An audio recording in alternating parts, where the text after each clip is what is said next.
She refused my calls, my name, my existence, then needed my kidney. The nurse's voice trembled when she said it. You're the only match.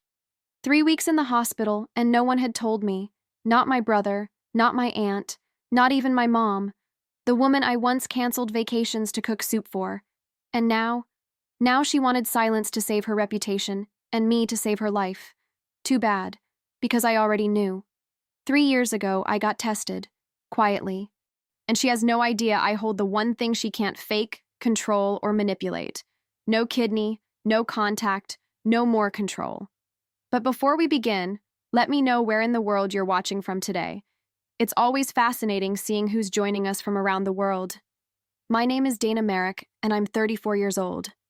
I work as an administrative coordinator at Wilson & Reed Accounting, living alone in my small but sun-filled apartment across town from where I grew up. My mother, Carol, the queen of our local social scene, raised me to be her personal assistant more than her daughter. I managed her schedule, cooked her meals, and kept her pristine image intact. My shoulders still tense when I remember the endless tasks, the constant criticism, the way her smile would vanish the moment her audience left. After a year of blessed silence since cutting contact, I've finally found peace in my quiet routines and morning coffee without judgment. I heard through my cousin Emily that Mom's health is failing, but no one's called me directly. What they don't know is that I secretly got tested as a donor match 3 years ago. But let me start from the beginning. The Saturday afternoon sun streamed through my cousin Emily's living room windows as kids chased each other around the yard outside. I'd been nursing the same glass of punch for an hour, watching the ice cubes slowly melt while making small talk with relatives I barely knew anymore. You know those family gatherings where you're physically present but mentally counting down the minutes until you can leave? That was me, until 6 words changed everything. Too bad about Aunt Carol's kidneys. I nearly dropped my glass. The conversation around me continued, but those words hung in the air like smoke. My cousin Jessica, who'd spoken them so casually, was already moving on to gossip about someone's new boyfriend. Wait, I said, my voice sharper than I'd intended. What about Mom's kidneys? The chatter died. Jessica's face went pale as she realized what she'd done. Oh God, Dana. I thought you knew. Knew what? My hands were trembling now. The punch sloshed dangerously close to the rim of my glass. I shouldn't. Jessica looked desperately around the room, but everyone else had suddenly found the carpet fascinating. Maybe you should talk to Aunt Denise. The room felt too hot, too small. Memories of childhood doctor visits flashed through my mind. Mom's high blood pressure, the strict diet she never followed, all those medications she'd complained about. Jessica, please, what's wrong with my mother? She twisted her wedding ring nervously. She's been in the hospital for 3 weeks. Her kidneys are failing. They're saying she needs a transplant. 3 weeks. The words hit me like a physical blow. I'd been grocery shopping, going to work, watching Netflix, living my life while my mother lay in a hospital bed. And no one had told me. I need some air, I managed to say, setting down my glass and grabbing my purse. I heard Emily calling after me, but I was already out the door. The familiar neon sign of Mel's Diner beckoned from across the street. I'd spent countless teenage nights there, drinking bottomless coffee and dreaming of escape. Now it felt like the only safe harbor in a storm of betrayal. The bell chimed as I pushed through the door, and the smell of coffee and grilled onions wrapped around me like an old friend. I slid into a corner booth and pulled out my phone. My hands shook as I Googled the hospital's number. A cheerful voice answered, St. Mary's Medical Center. How may I direct your call? I'm calling about Carol Merrick, I said, surprised by how steady my voice sounded. I'm her daughter. There was a pause, followed by keyboard clicking. 1 moment, please. The wait felt eternal. I watched a waitress refill coffee cups, remembered Mom teaching me how to balance a serving tray when I was 12. Just in case, she'd said, though we both knew it meant when you need to support yourself. Ma'am? The voice returned, more hesitant now. I see a note here. Mrs. Merrick has specifically refused contact from Dana Merrick. I'm sorry, but I can't provide any information. The coffee pot crashed behind me, making me jump. But it wasn't the pot. It was my world shattering. She... What? It's clearly marked in her file, the nurse said gently. No contact from Dana Merrick. I pressed my forehead against the cool Formica table, breathing in the lingering scent of cleaning solution. Can you at least tell me about donor compatibility? I know I was tested a few years ago. Another pause, more clicking. When the nurse spoke again, her voice was barely above a whisper. Yes, I see those results. You're the only viable match in the system. Of course I was. The universe had a sick sense of humor that way. I thanked the nurse and hung up, staring at my reflection in the window. Outside, a mother walked past holding her daughter's hand, both of them laughing at some private joke. My stomach knotted so tight I thought I might be sick. The one thing she needed most, the thing that could save her life, was inside me. And she'd rather die than ask for my help. The drive home felt surreal, like I was floating outside my body. You know that feeling when your whole world tilts sideways, but somehow you're still managing to hit all the right traffic signals? My hands moved on autopilot. Signal, turn, brake, while my mind spun through a highlight reel of every moment that led to this. Remember the time I stayed up all night helping her prepare for that job interview? I'd been 16, bleary-eyed, rehearsing questions while she practiced her answers. When she got the position, she told everyone how her positive attitude had landed her the role. Not a word about her teenage daughter's help. Or that Christmas when her boyfriend Steve walked out, and I canceled my ski trip with friends to stay home. I was 22, using my first real vacation days to cook her comfort food and listen to her cry. A month later, she forgot my birthday dinner because Steve had come crawling back. The streetlights cast strange shadows across my dashboard. I caught myself gripping the steering wheel so tight my knuckles had gone white. How many times had I driven this same route to her house, rushing over because she needed me? The errands, the emotional support, the endless giving, it all played like a movie in my head, scene after scene of me showing up while she took and took and took. That's when it hit me, right there at the four-way stop near Palmer Street. This wasn't really about a kidney at all. This was about control. Even now, lying in that hospital bed, she was pulling strings, deciding who knew what, managing the flow of information, probably soaking up sympathy from visitors while painting me as the distant daughter who never calls. My throat felt tight. The scent of jasmine drifted through my open window, reminding me of the bushes she'd made me plant in her garden last spring. They'll be gorgeous, she'd said. Everyone will see them from the street. Not once did she ask if I wanted to spend my Saturday digging holes in the Georgia heat. I pulled into my driveway and sat there, engine idling. The porch light I'd left on cast a warm glow, welcoming me home to my quiet little sanctuary. This space was mine. No drama, no demands, no emotional manipulation. Just peace. Inside, I kicked off my shoes and opened my laptop. The cursor blinked at me as I started typing. Mom, I know about your condition. The fact that you... But I stopped. What was I trying to accomplish? To make her feel guilty? To prove I was the bigger person? I deleted the draft. The kitchen clock ticked steadily as I made chamomile tea, my go-to comfort drink since college. Steam rose from the mug, and I breathed in the familiar sweet scent. The truth was, I didn't owe her an immediate response. For once, I could take my time.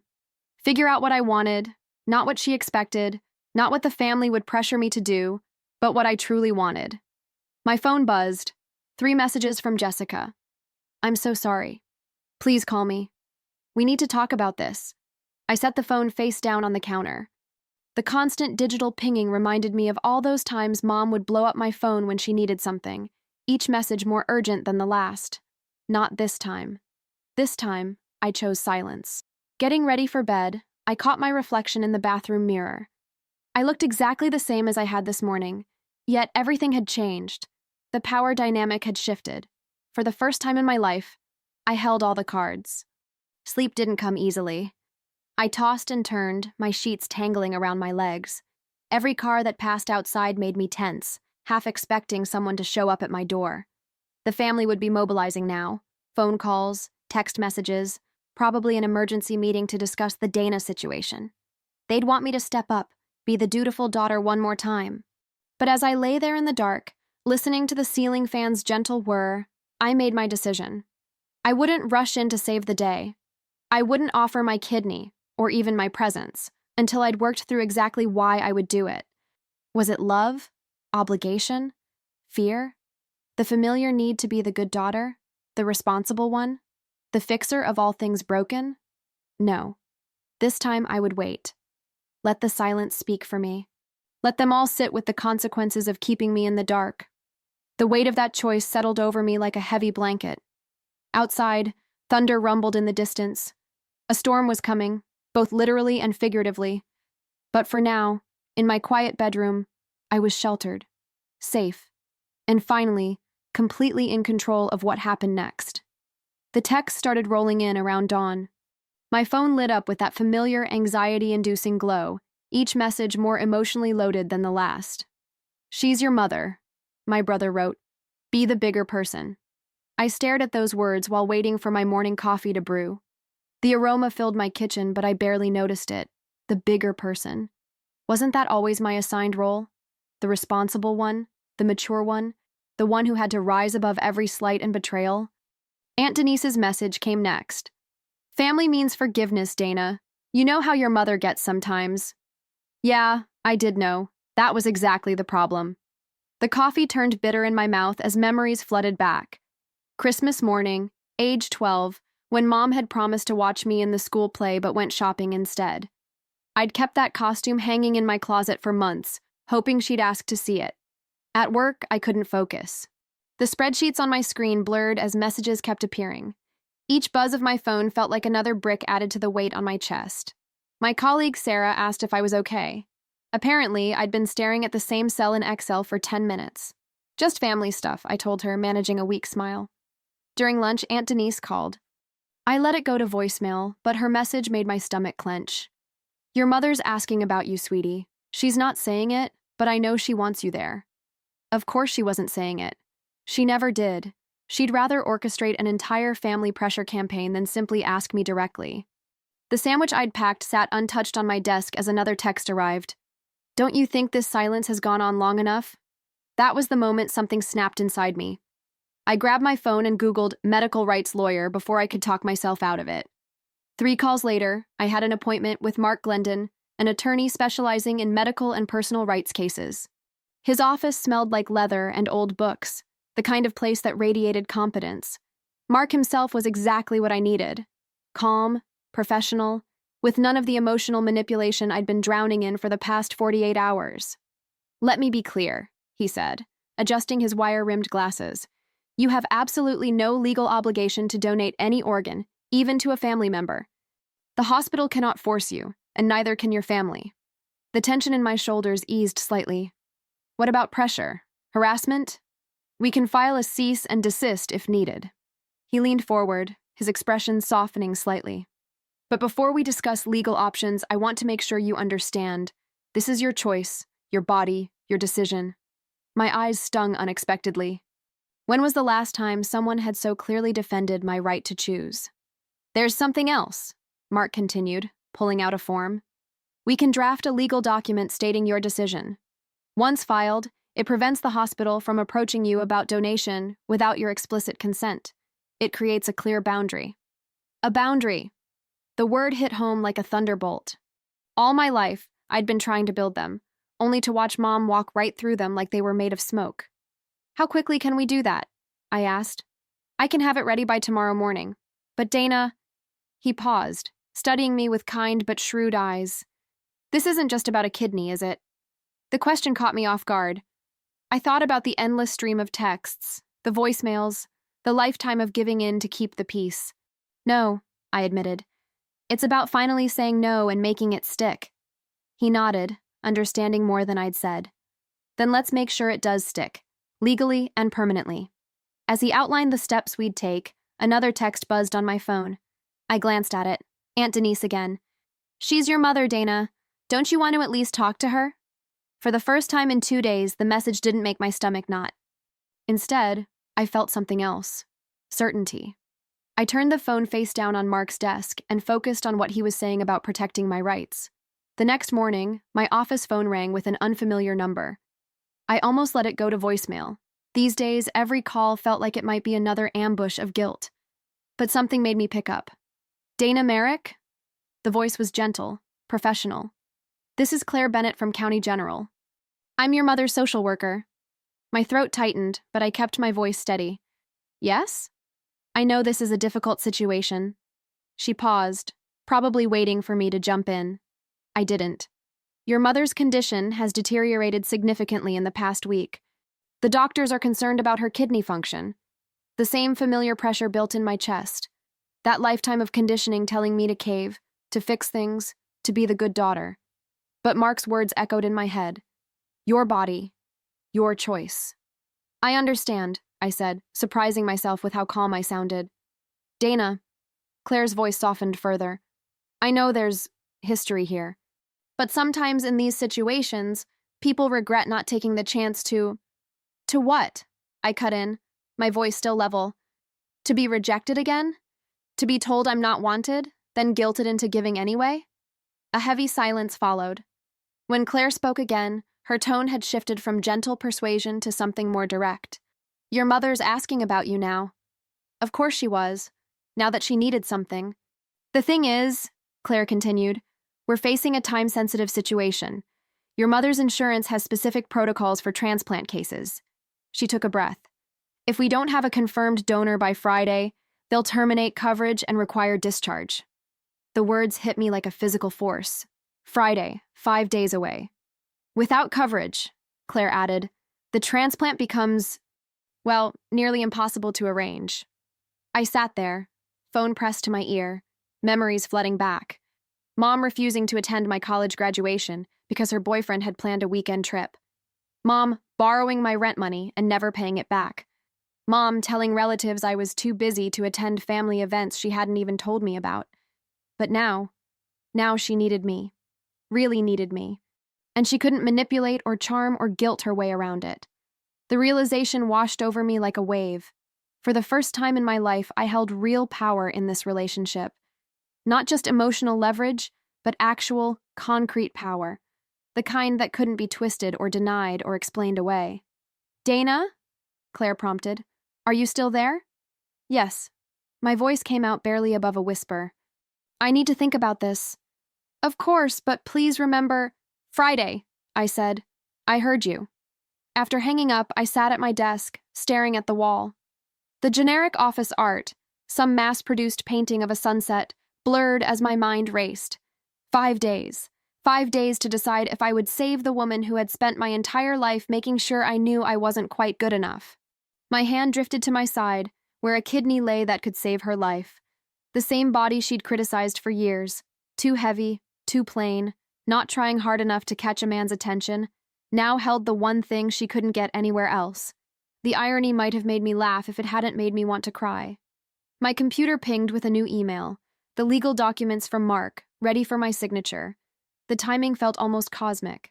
In one window, I had the power to legally protect myself from pressure.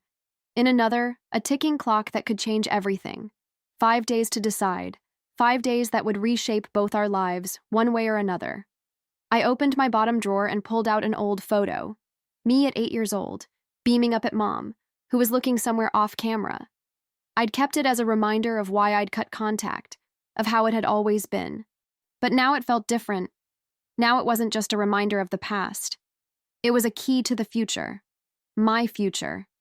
And for once, I got to decide what that looked like. The morning sun filtered through my blinds, and for once, I didn't hit snooze. I'd barely slept, but my mind felt razor sharp. You know that clarity that sometimes comes after a really good cry? This was different, more like the stillness after a storm. I showered, dressed, and drove to Mark's law office, my hand steady on the wheel. The same route I'd taken countless times to run errands for Mom, past the grocery store where I'd shop for her parties, the pharmacy where I'd pick up her prescriptions. But today felt different. Today, I was doing something for me. Morning, Dana. Mark's assistant greeted me. He's expecting you. Mark's office smelled of coffee and old books, the kind of place that should have intimidated me, but somehow felt safe. He stood when I entered, gesturing to the chair across from his desk. I brought everything, I said, pulling out a folder. Medical records, correspondence, even the birthday cards that came back unopened. Mark raised an eyebrow. That's thorough. I learned young to keep receipts. The words came out bitter, and I felt that familiar twist in my gut. Remember the time Mom claimed she'd never borrowed money for that spa weekend?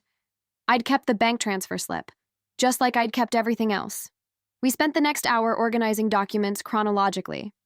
My hands trembled slightly as I handled the matching test results from 3 years ago, back when Mom's kidneys first started failing, before she'd pushed me away completely.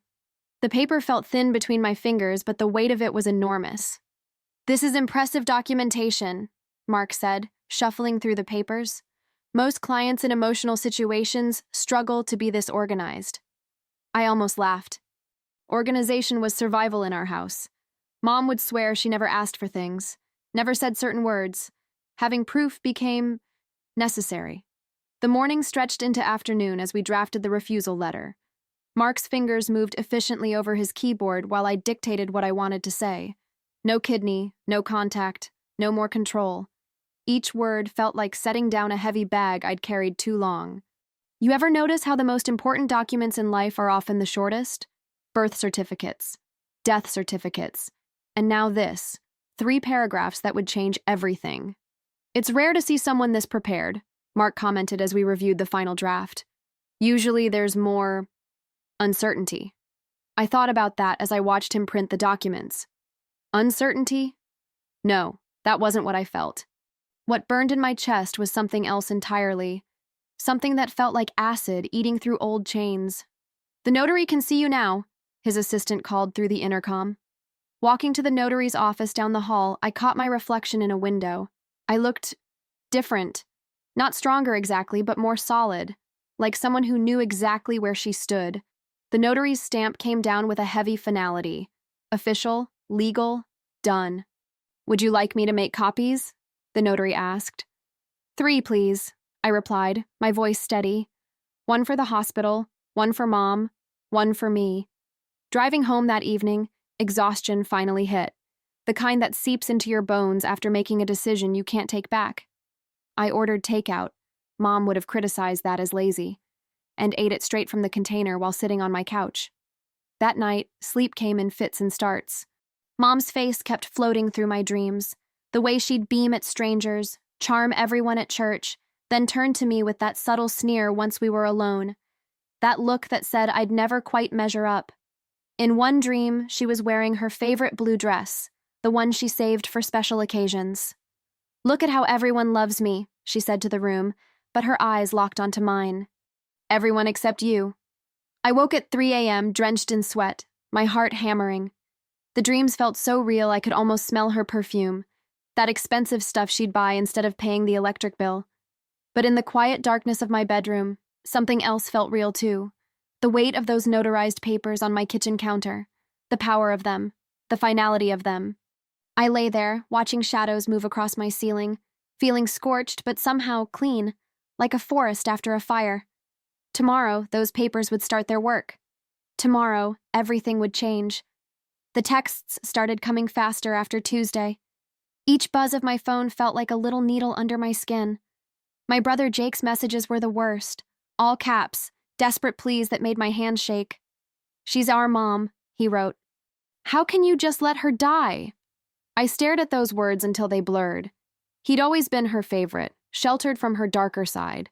Must be nice, living in that bubble where Mom was just Mom, not the woman who'd use my college fund for a Mediterranean cruise because she deserved it. Remember those old Viewmaster toys? The ones where you'd click through picture slides? That's how the memories kept hitting me. Click, click, click. Mom borrowing my first paycheck because her credit cards were maxed. Mom telling relatives I was too sensitive when I cried. Mom signing me up as her caregiver without asking, then acting wounded when I refused. Wednesday morning, I found a voicemail from Jake.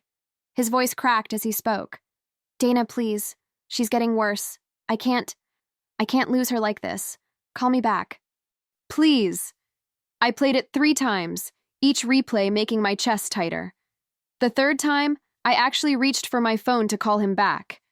But then I remembered last Thanksgiving, when Mom had dramatically announced to the whole family that she'd tried everything to reconcile with me. Never mentioned the 6 unanswered birthday cards I'd sent, or the Christmas gift she'd returned unopened.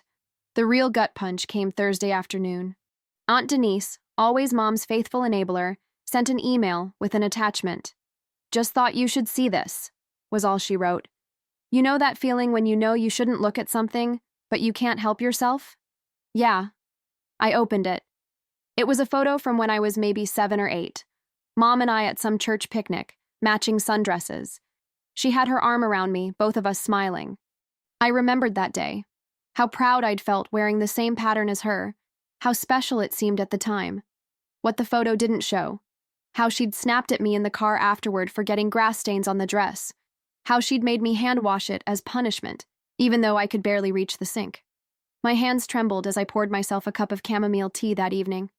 The kitchen felt too quiet, too empty for all the noise in my head.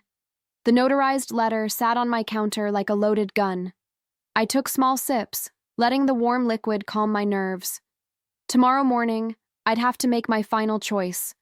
Help her and crawl back under her thumb, or walk away and be the daughter who let her mother die.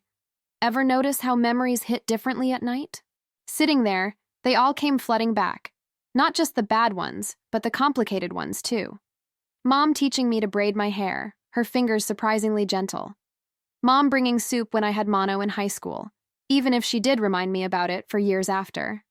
Mom crying at my graduation, though she'd spent the previous week telling everyone how I'd settled for state college. The tea grew cold in my cup as I sat there, wrestling with it all. The good memories felt like treacherous lifelines, trying to pull me back into her orbit. But the bad ones, they were my armor, my protection against making the same mistakes again. My phone buzzed. Another text from Jake. "She's asking for you?" Sure she was. Now that she needed something, suddenly I existed again. Funny how that worked. I picked up the notarized letter, its official stamp stark against the white paper. All those years of hoping she'd change, of trying to earn her love, they'd led me here, to this kitchen, to this moment. The clock on my microwave blinked 11:47 p.m. In just over 12 hours, the hospital would need their answer. My hands shook as I set down my mug and picked up my phone. 3 missed calls from Aunt Denise, 2 from Jake. One from a number I didn't recognize, probably another flying monkey from Mom's collection of enablers. I switched off my phone and clutched the letter to my chest. Morning was coming, ready or not. And with it, the moment I'd have to decide, save her life and lose my soul, or save myself and live with the consequences. The tea had gone completely cold now, forgotten on the counter like so many of my childhood achievements on Mom's refrigerator. Friday morning arrived with a bitter chill that matched my mood perfectly. I stood in front of my closet, hands trembling slightly as I picked out my clothes. Not the power suit, too aggressive. Not the casual sweater, too informal. Finally, I settled on a simple gray dress and pearl earrings Mom had given me for my 30th birthday. Let her see what she was losing. Remember how time seems to stretch and compress when you're heading towards something big? The drive to the hospital felt both endless and too short. I kept checking my bag, making sure the letter was still there, smooth and crisp in its envelope.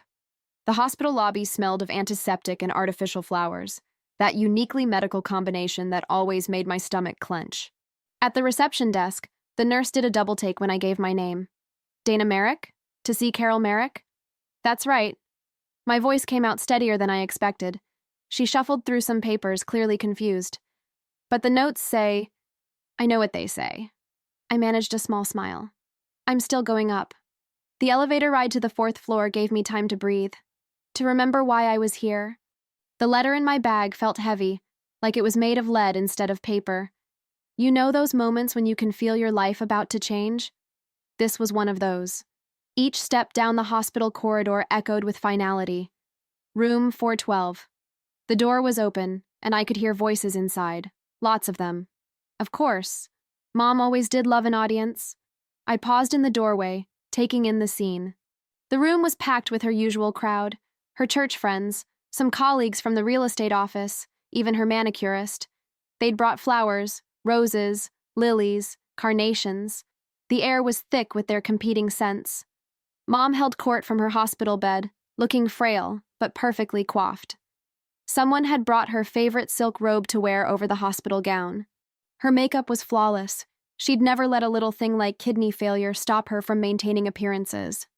And then I said to the doctor, she was saying, her voice weak but theatrical, I'm in God's hands now. Sympathetic murmurs filled the room, classic Mom, making sure everyone knew how brave and spiritual she was being about it all. Then she saw me. The change in her expression was subtle. Most people wouldn't have caught it. But I'd spent 34 years studying that face, the momentary widening of her eyes, the slight tightening of her jaw. Then, quick as a flash, the mask slipped back into place. "Dana?" Her voice dripped with surprise and something that probably sounded like joy to everyone else. "You came." The room went quiet. Every head turned toward me. I stepped inside, my heels clicking against the linoleum.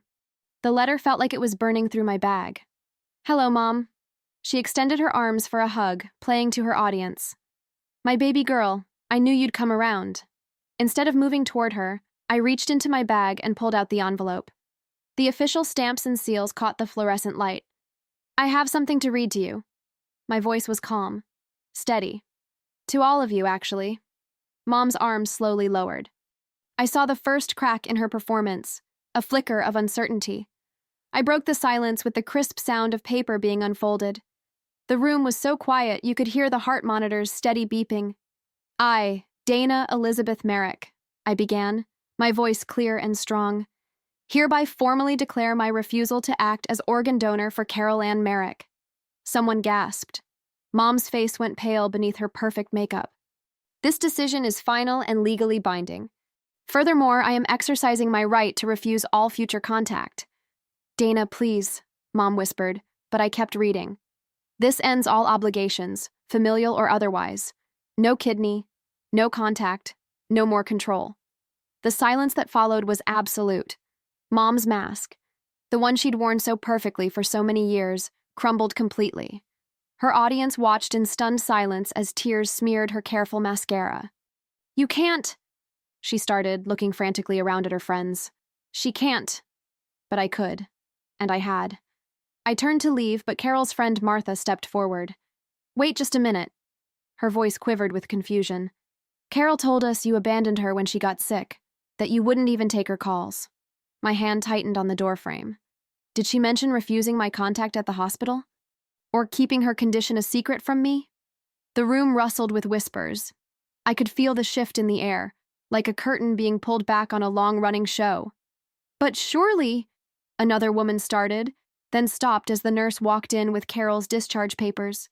"Mrs. Merrick," the nurse said, her tone professional but firm. "Since no donor has been confirmed, I need to discuss your insurance situation." She glanced around the crowded room.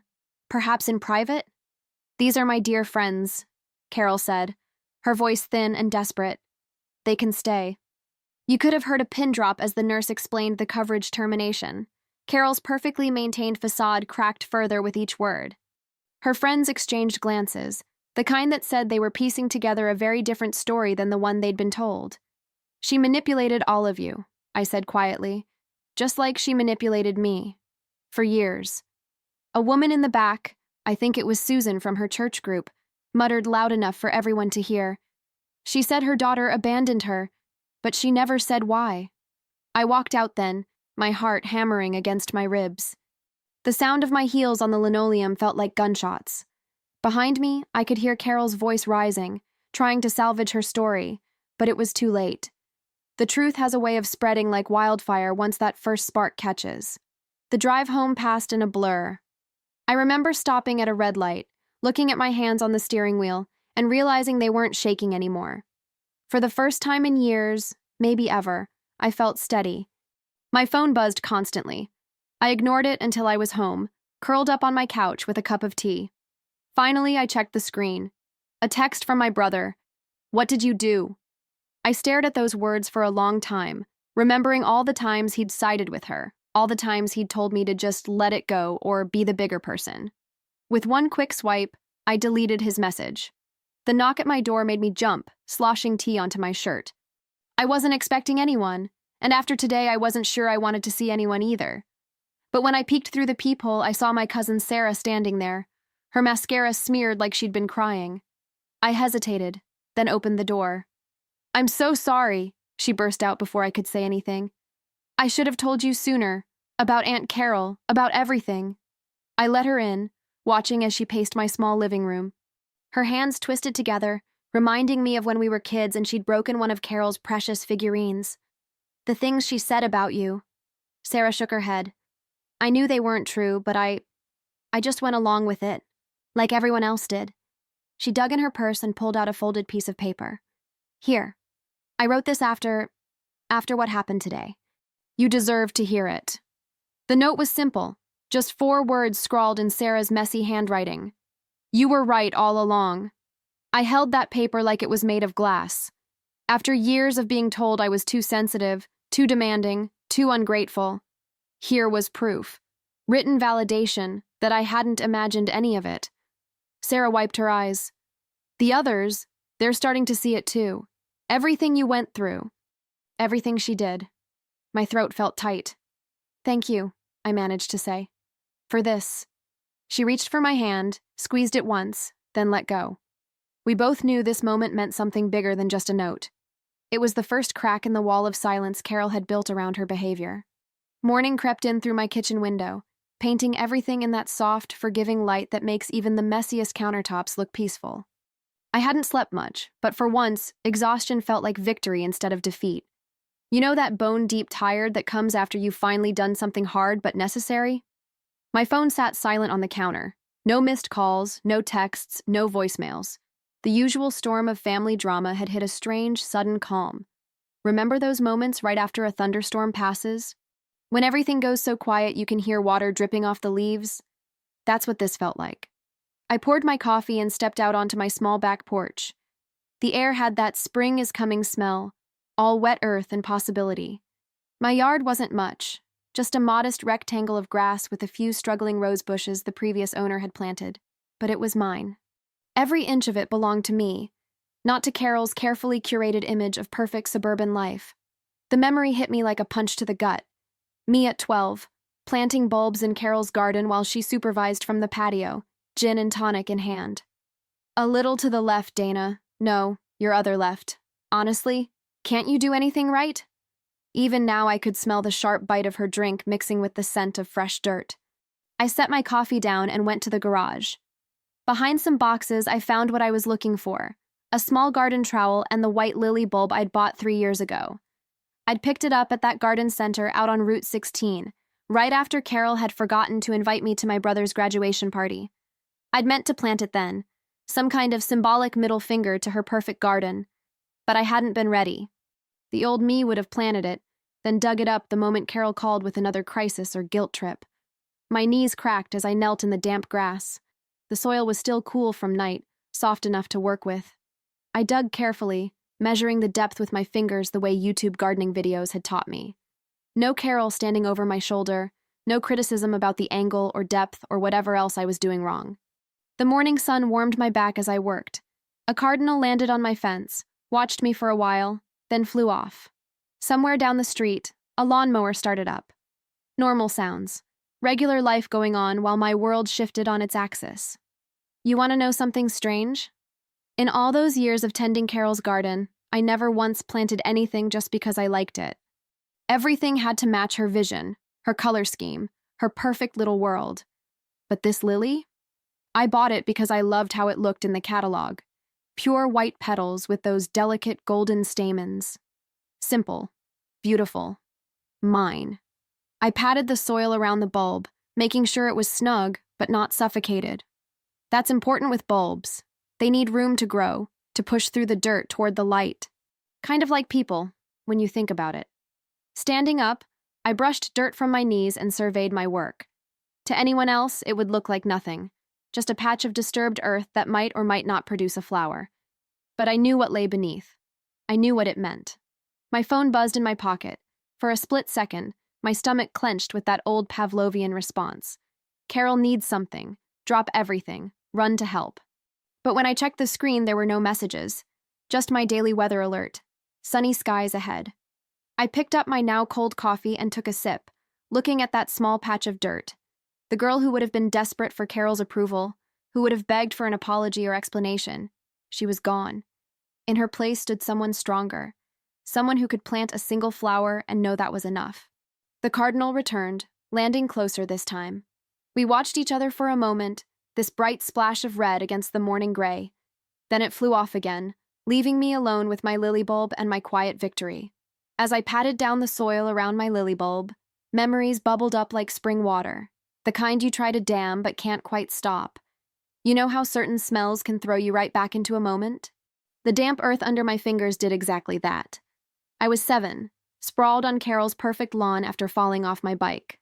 Blood trickled down my knee, but I didn't cry out. I'd learned early that tears only brought that disappointed sigh, that eye roll that made me feel smaller than a dust mote. I limped to the bathroom, cleaned the scrape myself, stuck on a Band-Aid crooked. Carol walked past, phone pressed to her ear, laughing at something her friend said. She didn't even glance my way. My hands stilled in the dirt. 4th grade play. I was the lead tree in some environmental musical. Not exactly Broadway, but I'd practiced my 3 lines for weeks. The other parents sat in the front row, cameras ready. Carol showed up late, spent the whole time chatting with the PTA mom beside her. During my big moment, she was checking her watch. But afterward, she worked the room like a politician, accepting compliments about her talented daughter while I stood in the wings, still wearing my construction paper leaves. "You don't need her anymore," I whispered to the buried bulb. The words felt right in my mouth, solid and true. Another memory surfaced. Carol at my cousin's wedding, holding court at the head table. She'd been radiant, charming, the perfect mother of the bridesmaid. Everyone loved her stories, her quick wit, her graceful way of including everyone in the conversation. Everyone except me. I'd watched from my assigned seat at the far table, nursing a glass of wine, as she skillfully wove a narrative that painted her as the devoted single mom who'd sacrificed everything for her children. The same children she'd forgotten to feed when caught up in her latest boyfriend drama. I reached for my watering can, letting the cool water darken the soil around my lily. A neighbor walked past with her dog, waved. I waved back, surprised by how steady my hand felt. Wasn't I supposed to be shaking? Wasn't I supposed to feel guilty or cruel or something? But all I felt was clean. Like those first few breaths after a summer storm, when the air is sharp and new. Remember how I told you about that diner where I first learned Carol was sick? I drove past it today. Last week, my hands would have trembled on the wheel. Today, I barely noticed it. Funny how quickly things can shift, isn't it? The late afternoon sun stretched my shadow across the yard as I gathered my gardening tools. Inside, I found my old journal, the one I'd started during therapy last year. Most entries were angry scribbles, tear-stained questions about why I wasn't enough, what I could have done differently.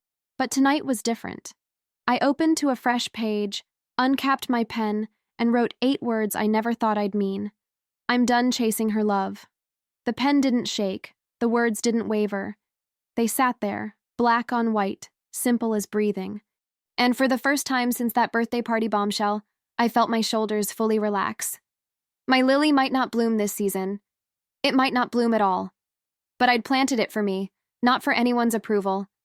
And somehow, that made all the difference. I closed the journal and set it aside. Through my kitchen window, I could see that small patch of turned earth in my backyard. Just dirt and possibility and something finally growing on my own terms. 3 weeks after I planted my lily, my cousin texted me a screenshot that made my coffee go cold. It was a GoFundMe page. Help Carol fight. The description was pure Carol, dripping with carefully crafted tragedy.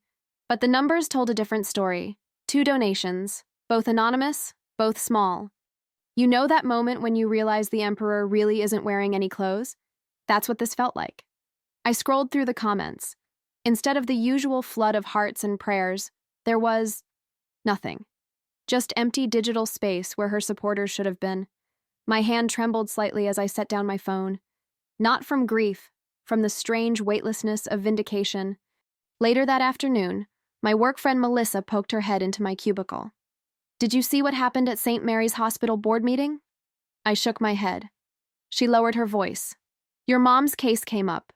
Apparently she's being transferred to County General. Insurance issues."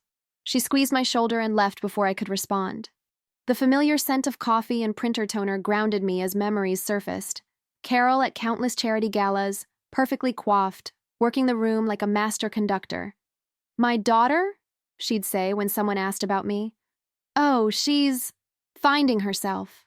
Always with that little pause, that subtle twist that turned simple facts into elegant weapons.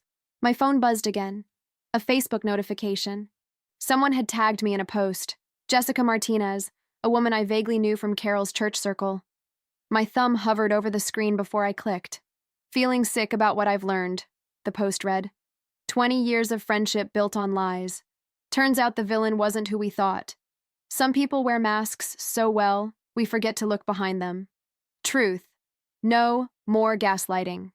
The comments section bloomed like wildfire. Names I recognized: Carol's Bridge Club, her volunteer committee, her book group. Each comment peeled back another layer of her carefully constructed image.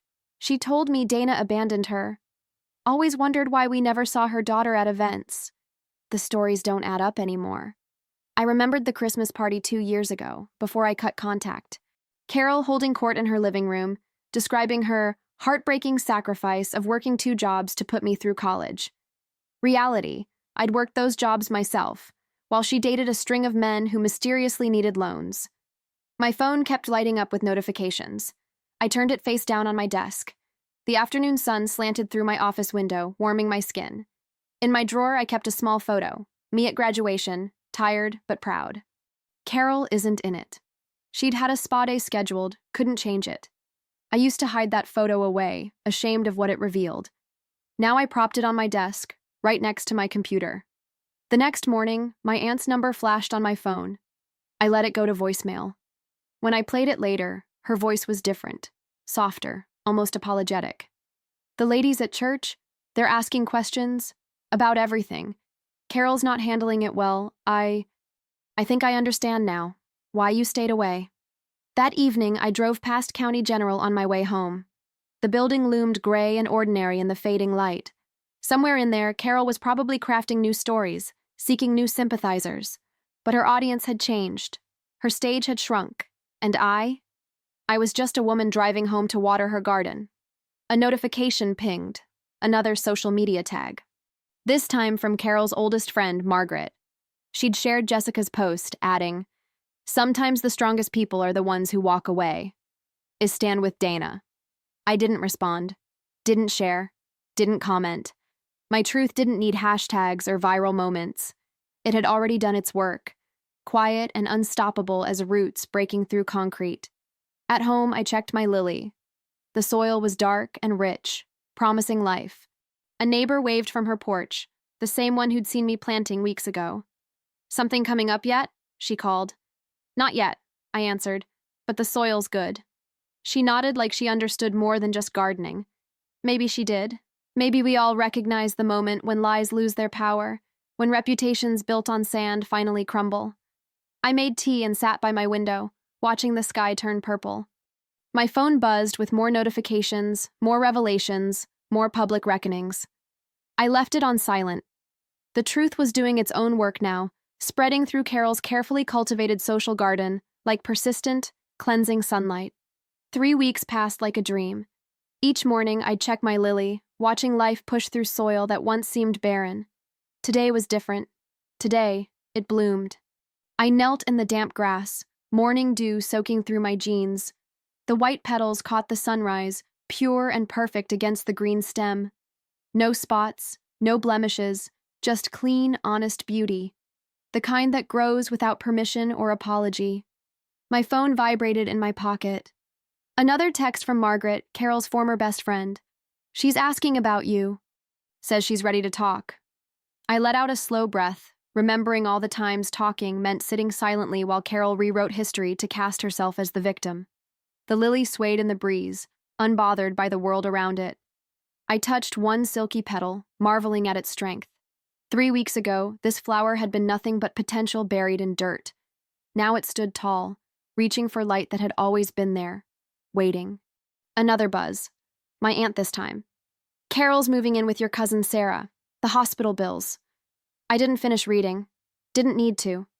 The story had spread through our small town like wildfire. How Carol's insurance dropped her.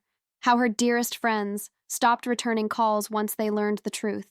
How the woman who'd built her life on carefully curated appearances had lost her audience. The morning air carried the scent of fresh grass and possibility. I sat back on my heels, remembering the day I planted this bulb. How my hands had trembled. How part of me still questioned whether I deserved to grow something beautiful. Now those same hands were steady as they adjusted the mulch around my lily's base. My brother's latest voicemail played in my mind, Mom's a mess. She lost everything. Her friends, her status at church, even her book club kicked her out. Was this what you wanted? The old me would have crumbled under that guilt trip. The old me would have rushed to fix things, to smooth things over, to maintain Carol's carefully constructed facade. But that version of me was gone, composted like dead leaves to feed new growth. The lily's petals caught a stray sunbeam, glowing like fresh snow. Clean. Unburdened, free, just like me. I touched another petal, gentler this time, acknowledging its journey from darkness to light. My journey. My phone buzzed again. Carol's number. Third time this week. Each call went unanswered, each voicemail unheard. Whatever script she'd prepared, whatever role she'd cast herself in now, it didn't matter. I was done being her audience. The morning sun warmed my face as I studied my garden.